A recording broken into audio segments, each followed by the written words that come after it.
covered over with grime, or worse. The air smelled of alcohol and vomit. A barkeep stood behind a high bench. She was a native, short and fat, pale and wide-eyed. 3 patrons sprawled in seats at a dirty table. Despite the cold, they wore only trousers and quilted shirts. It was spring in this hemisphere of Nilt, and they were enjoying the warm spell. They pretended not to see me, though they had certainly noticed me in the street and knew what motivated my entrance. Likely one or more of them had been involved. Syverden hadn't been out there long, or she'd have been dead. "I'll rent a sledge," I said, "and buy a hypothermia kit." Behind me, one of the patrons chuckled and said, voice mocking, "Aren't you a tough little girl?" I turned to look at her, to study her face. She was taller than most Nilters, but fat and pale as any of them. She outbulked me, but I was taller, and I was also considerably stronger than I looked. She didn't realize what she was playing with. She was probably male, to judge from the angular maze-like patterns quilting her shirt. I wasn't entirely certain. It wouldn't have mattered if I had been in Radch space. Radch don't care much about gender, and the language they speak, my own first language, doesn't mark gender in any way. This language we were speaking now did, and I could make trouble for myself if I used the wrong forms. It didn't help that cues meant to distinguish gender changed from place to place, sometimes radically, and rarely made much sense to me. I decided to say nothing. After a couple of seconds, she suddenly found something interesting in the tabletop. I could have killed her right there without much effort. I found the idea attractive. But right now, Syverden was my first priority. I turned back to the barkeep. Slouching negligently, she said, as though there had been no interruption, "What kind of place you think this is?"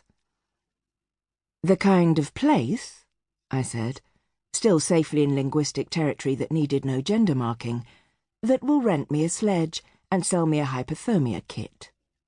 "How much?" 200 shan. At least twice the going rate, I was sure. "For the sledge. Out back.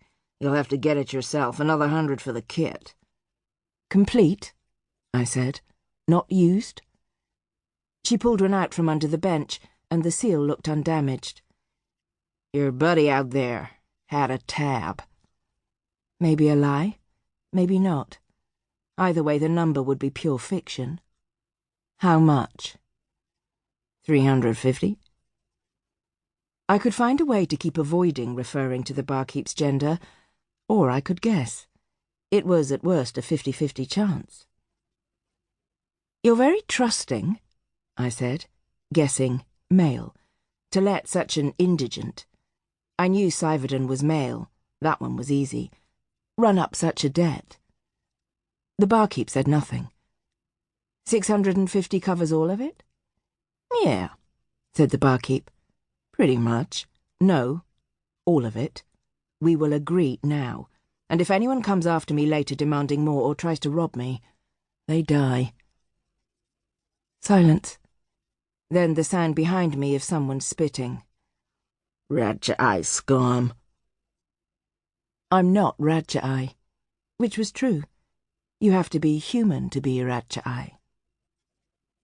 "He is," said the barkeep, with a smaller shrug toward the door. "You don't have the accent, but you stink like Radch." "That's the swill you serve your customers." Hoots from the patrons behind me. I reached into a pocket, pulled out a handful of chits, and tossed them on the bench. "Keep the change." I turned to leave. "Your money better be good."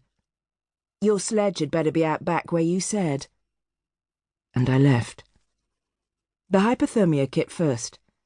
I rolled Syverden over, then I tore the seal on the kit, snapped an internal off the card, and pushed it into her bloody, half-frozen mouth.